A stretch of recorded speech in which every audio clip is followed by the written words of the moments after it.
Hallo zusammen, herzlich willkommen zu einem neuen Video. Heute wollte ich euch zeigen, wie man einen Schaltknauf, diesen hier aus der A-Klasse, gegen einen neuen austauscht, wie diesen hier. Wie ihr seht, ist der ziemlich ramponiert und ich dachte mir, ich tausche ihn mal. Also um den Schaltknauf auszubauen, muss man zunächst mal hier unten diesen Rahmen ausklipsen. Und dann kann man hier angreifen und dann kann man den hier rausnehmen. Normalerweise ist der hier unten verklebt. Ich habe den jetzt schon mal losgemacht. Den Rahmen brauchen wir später noch. Den kann man also einmal rausnehmen.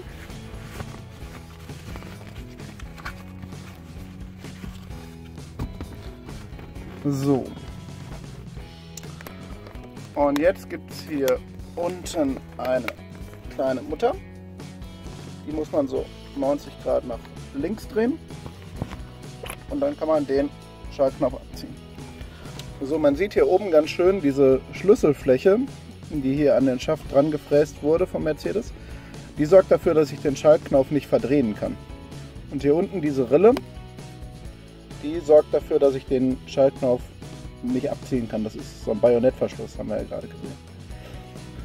Und der neue Schaltknauf, der hat innen drin leider nicht diese Schlüsselflächen. Und deswegen müssen wir uns gleich was anderes einfallen lassen, damit er sich nicht verdreht. Um den neuen Schaltknauf zu befestigen, funktioniert es so nicht. Der neue Schaltknauf hat hier so eine Schelle, mit der der um den Schaft festgedrückt wird. Aber das reicht natürlich nicht, weil ich kann den Schaltknauf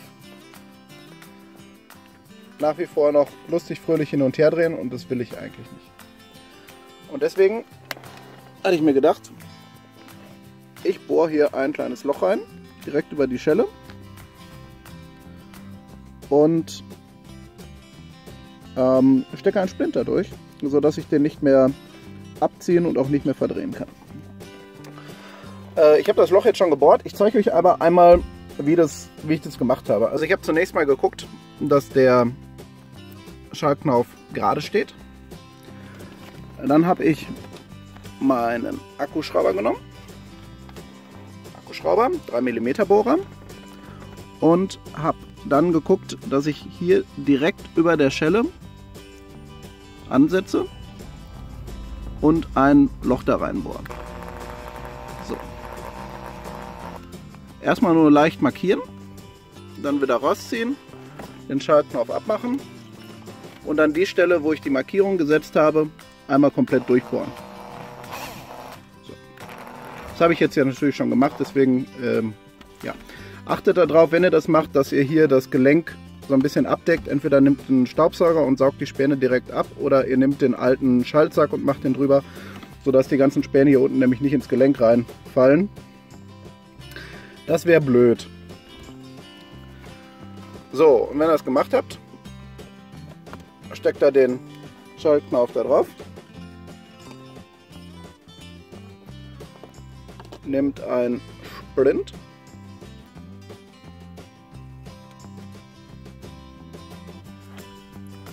Dann da durch. Das Ganze zurück machen. Muss jetzt auf der anderen Seite einmal den Splint umbiegen. So.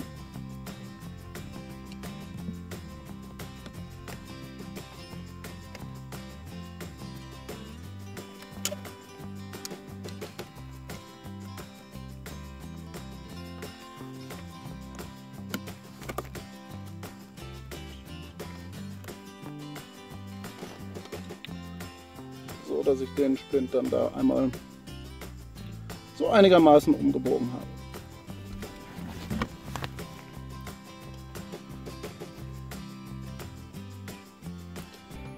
Anschließend ziehe ich jetzt mit so einer Kneifzange hier noch einmal die Schelle fest. So, damit ist der Schaltknauf selber schon mal schön gut befestigt. Ich kann ihn nicht mehr drehen, ich kann ihn nicht mehr abziehen. Alles prima. Aber das Loch hier unten ist noch nicht zu. Dafür brauchen wir hier unseren Rahmen, den wir vorher ausgebaut haben. Und den müssen wir einmal hier rummachen. Achtet darauf, dass der breitere Teil des Rahmens vorne ist. Dann nehmen wir den Schaltsack, ziehen ihn einmal so über den Rahmen drüber. Wie gesagt, die Naht von dem Leder sollte vorne in der Mitte sein und hinten eben entsprechend auch in der Mitte.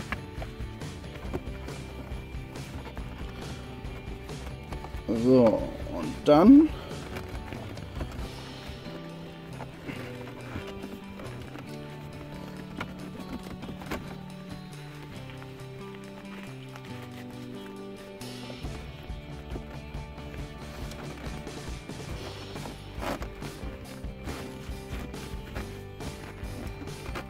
wenn das soweit passt, alles sitzt, kann man den Rahmen einfach festdrücken und das war's.